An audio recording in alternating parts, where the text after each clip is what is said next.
लागलेले आहे. आणि म्हणजे भिक्षा खायची येत कांचर पाहिजे तरी हा समजत भिक्षा लागी समर्पित.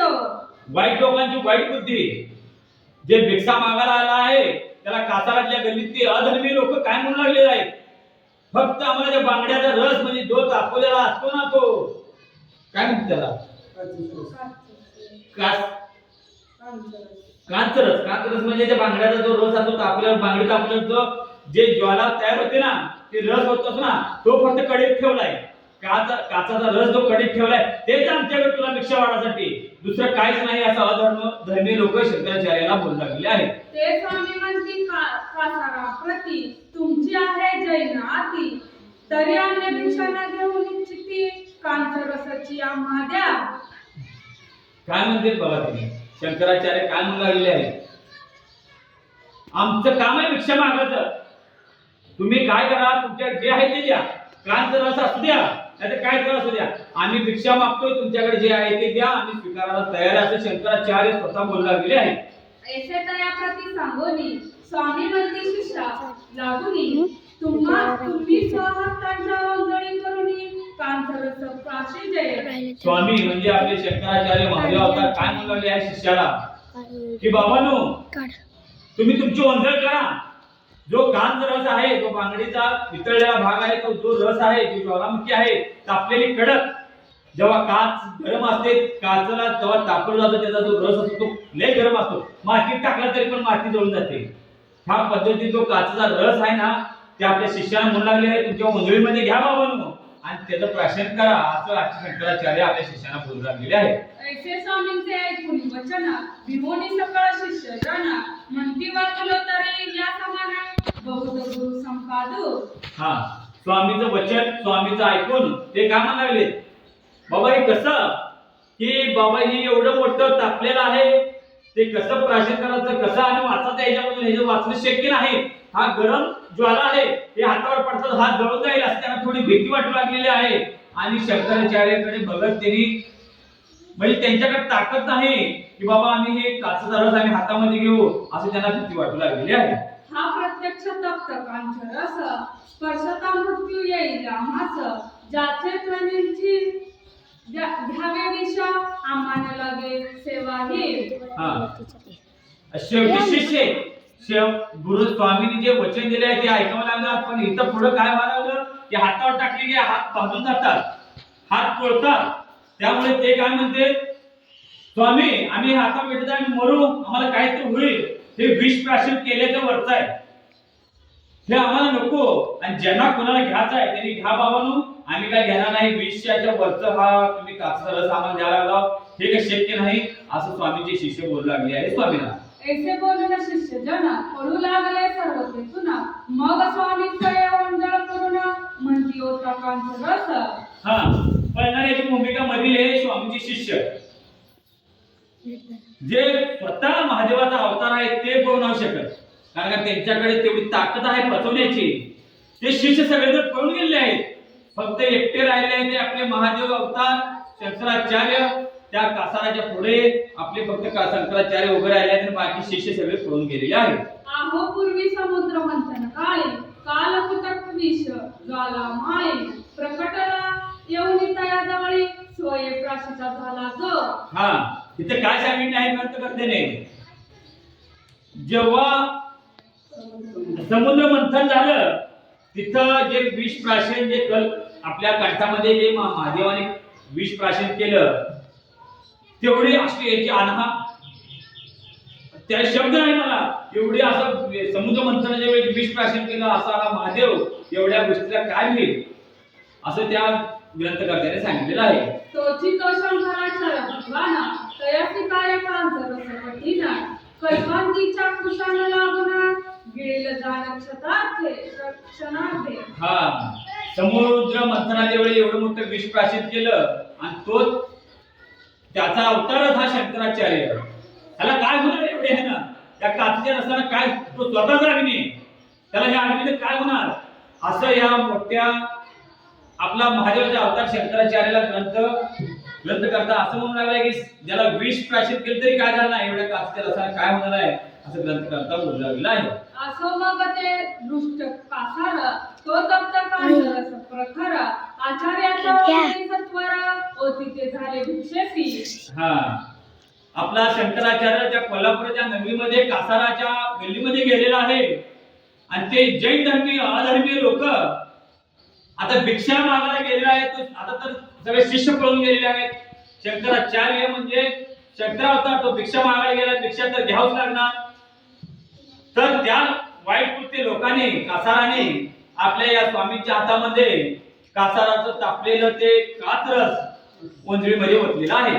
जया रसाचा बिंदू तत्वता भूमीवरी पडला असता जळून जाईल भूमी समजता ऐसा तप्ता अत्यंत तापलेला आहे. भरपूर ती कात्रस एवढा तापलेला आहे की त्या भूमीवर म्हणजे आपल्या मातीवर पडलं तर माती जळून चालले हो. पण आपलं हे महादेव अवतार शंकराचार्य यांनी आपल्या ओंजळीमध्ये घेतलेला आहे. परितो जगद्गुरु भगवान अतिशीतळ मधुर जीवन प्यावे तेथे त्या रसात चक्षण प्राशिता झाला साचार. बघा, आपला स्वामी म्हणजे आपले महादेव अवतार शंकराचार्य काय बोलू लागले? शीतळ आहे, ती पाणी पिण्यासारखं, त्याला ग्रहण करण्याची क्षमता त्यांच्यामध्ये आहे. आणि शंकराचार्यामध्ये ते तापलेला रस जेव्हा उजळीमध्ये ओतलाय त्यावेळेस ते एका पाणी पेल्यासारखं एक अशी शांत गोष्ट म्हणजे शीतल म्हणजे थंड गोष्ट जशी ग्रहण करू लागले आहे तसे त्या पद्धतीनं आपले स्वामी उजळीमध्ये घेऊन ते प्राशन करू लागले आहे.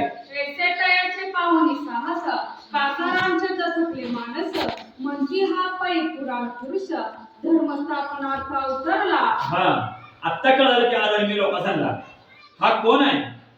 ज्या लोकांनी धर्म जो आहे त्याला अधर्म केलं, त्या अधर्मी जे जात आहे त्याला यांनी पाठिंबा दिला, ते धर्म स्वीकारला. आणि यांनी जेव्हा साक्षात्कार ह्या महादेव अवतार शंकराचार्याने जेव्हा साक्षात्कार दाखवला, ते तापलेला रस प्राशन केला, तेव्हा ह्यांना काय वाटू लागलं, आपला जो हे धर्माचा अधर्मीय धर्माचा नाश करणारा आता या धर्तीवर प्रगटलाय, असा खूप मोठा माणूस आहे, साक्षात पुरुष आहे असं त्यांना कासारांना वाटू लागलेलं आहे. अहो पाहता ज्या रसाप्रती आमचे नेत्र गरागरा फिरती तो रस प्याला सोये विभूती धन्य मूर्ती शंकराचार्य. त्या कासारांना जेव्हा त्या रसाच्या जवळ जावं वाटत नाही, त्यांचे डोळे गरागरा फिरते ती. आणि असला रस आपल्याला आपल्या शंकराचार्याने गटागटा पिऊन टाकला आहे. ऐसे सर्व कासारी बोलून घट्ट धरले स्वामींचे चरण मग शंकराचार्य तेथून जैन ग्रामासी पातले. हा, जेव्हा ही गोष्ट केली त्यांनी ती रस प्याला तेव्हा त्या लोकांनी त्यांचे चरण पकडले, त्यांना आपलंच केलं. तेव्हा जे पाट्या जैन धर्म आहे तेव्हा त्यांच्या चरणाशी येऊन पडलेला आहे. आणि स्वकीय शिष्य मुखेसी निरोपिले मंडळ मिश्रासी की तुम्ही भेटून आम्हासी शास्त्र विवाद कीजिए. हा, इथं आले तर तोडीला तोड देण्यासाठी शंकराचार्यांनी जन्मच घेतलाय. अधर्मीय आपलं जग आपलं पृथ्वी अधर्मीय झाले आहे. अधर्मीयाचा धर्म करण्यासाठी शंकराचार्याचा धर्म झालाय. आणि समोर त्या मंडल मिश्राला आता त्यांनी आव्हान केले, तू माझ्यासोबत शास्त्राला शास्त्र लाव, पुराणाला पुराण लाव, इतिहास लाव, धर्माला धर्म लाव. मी तुझ्या सोबत तयार आहे शास्त्र सांगायला आणि शास्त्र तुला विचारायला. तू आता माझ्या सामोरे यावं असं आवाहन आणि त्याला उत्तर प्रश्न हे पाठवले आहे की माझ्या समोर यावं. वादी सोबत शास्त्र वैभवे आम्हाला गीतवा जिंकावे अथवा आम्ही पराभवावे सधर्म शास्त्रे तुम्हासी. हा, तिथं काय सांगितले, तू आता मला हरव, माझा पराभव कर, नाहीतर तू तर स्वतः मागे सर. तुला शास्त्र सगळे येतं, तू सगळ्या धर्माच्या लोकांना अधर्म केलं, जैन धर्म केलं, हिंदू धर्माचा किंवा बाकीच्या धर्माचा तू नाश करून फक्त तुझाच प्रचार करू लागलेला आहे जैन धर्म. तर आता माझ्या शास्त्राचे शास्त्र हे कर, मला पराभूत कर, तू तर मागे सरक, नाहीतर मला तर मागे सरकू दे असं आवाहन त्यांनी मंडळ मिश्राशी केलेलं आहे. ऐसा शंकराचार्याचा निरोप ऐकून तो महागरुप मंडळ मिश्रा गळ्या अमुक अभिमाने. हा, ती माणूस हा मंडळ मिश्रा जो आहे गर्विष्ठ आहे, स्वतःशी अभिमानी वाटतो, प्रत्येक गोष्ट अभिमान वाटतो की मी जे केले ते योग्यच आहे. असा निरोप शंकराचार्याने जेव्हा दिला त्याला की बाबा तू माझ्यासोबत शास्त्र कर, मला पराभूत कर, तेव्हा ते निरोप त्या मंडन मिश्राला कळलं. तेव्हा त्याला अभिमान वाटू लागलाय. तो गर्विष्ठ माणूस आहे आणि तो अभिमानानं पुढे काय म्हणतो बघू. अरे आजपर्यंत बहुपंडित वादात आले मी म्हणत, परी ते म्या जिंकले समजता आमच्या जैन शास्त्रेची. हा, त्याला आता काय म्हणत आहे मंडन मिश्राला, जो अधर्मी आहे, जैन धर्माचा गुरु झालाय, जगाचा पालन करता झाला असं त्याला वाटू लागले. पण तो काय म्हणतोय, माझ्याशी अजून कित्येक पंडित आले, कित्येक ज्ञानी आले, कित्येक संत आले, कित्येक भरपूर ज्ञानी आले, त्यांना मी कधी सुद्धा माझ्या पुढे जाऊ दिले नाही. शास्त्र मी म्हणेल ते शास्त्र झाले आणि शास्त्र नसेल तर मी तयार करून ती शास्त्र सांगितलं. कारण ह्याच्यापाशी कोण आहे, स्वतः प्रसन्न केलेली सरस्वती माता आहे. हा स्वतः कोणी नाही, पण स्वतःला म्हणू लागलाय की सगळ्यांना म्हणू लागलाय की बाबांनो मी सगळ्यांना हरवू लागतोय. पुढे काय म्हणते बघू. आता हा येऊनी संन्यासी सांगून पाठवितो आम्हासी, तरी मी आजी जिंकी यासी सरस्वतीचे प्रसादे. हा, सरस्वतीचे प्रसाद आहे. कारण त्याच्यात स्वतःपाशी काहीच नाही हो. प्रसाद त्याला कोणाचा आहे, सरस्वती मातेचा आहे. आणि हे काय करणार आहे, याला काय करू शकत नाही. त्यानं प्रत्येक वेळेस सरस्वतीला प्रसन्न केलं. सरस्वती मातेने याला जे वरदान दिलं होतं त्या पद्धतीने सरस्वती माता ते करू लागली होती. आणि आता काय म्हणलं लागलोय, सरस्वती मातेचा प्रसाद घेऊन ही संत येईल, ही कोणतरी येईल, ह्याला पण हरवून पाठवतो. ही काय करणार आहे माझं, कारण का माझ्यासोबत सरस्वती माता आहे, सरस्वती माताचा प्रसाद आहे माझ्याकडे, असं बोलू लागलेला आहे. ऐसे गर्व बोलत वचन सरस्वतीचे करून ध्यान, तो मंडन मिश्रा जगद्गुरु लागना जाऊन भेटला तत्काळ. हा बाबा, कोणतरी येणार बाबा आपल्या भेटीला, भ्या वाटायला लागली हो त्याला. काय म्हणतोय, त्याला म्हणतोय की मी जाऊन त्याला त्या संन्यासाला किंवा त्या शंकराचार्याला हरवीन. पण ही गोष्ट हारून म्हटल्यानंतर सकाळी उठून काय करतोय, आपल्या सरस्वती मातेचं पूजन करतोय, सरस्वती मातेला आळवतोय आणि सरस्वती मातेची मनोभावी त्यांची अर्चना पूजा करू लागलेला आहे. ते दोघेही तेजस्वी महापुरुष केवळ जैसे चंद्रचंडाच, दोघांचे कार्यक्रम विशेष राम समान निर्धारे. हा, ते दोघं समान झाले आता. म्हणजे शंकराचार्य आणि हा मंडन मिश्रा, अधर्मी आणि धर्म ह्यामध्ये शास्त्राचं आता भांडण लागलेलं आहे, युद्ध लागलेलं आहे. जे शास्त्र धर्माचं आहे तो शंकराचार्य आणि अधर्माचं जे शास्त्र आहे तो मंडन मिश्रा, हे दोघं समान झालेले आहे. अधर्मीकडे सरस्वती माता स्वतः आहे आणि धर्माकडे शंकराचार्य म्हणजे महादेव अवतार स्वतः आहे. या दोघांचं युद्ध लागलेलं आहे. दोघेही बोलती एकमेकांशी, सभा करावी आजच्या दिवशी, वेदशास्त्रांच्या सम्मुखीशी चर्चा व्हावी सविस्तर.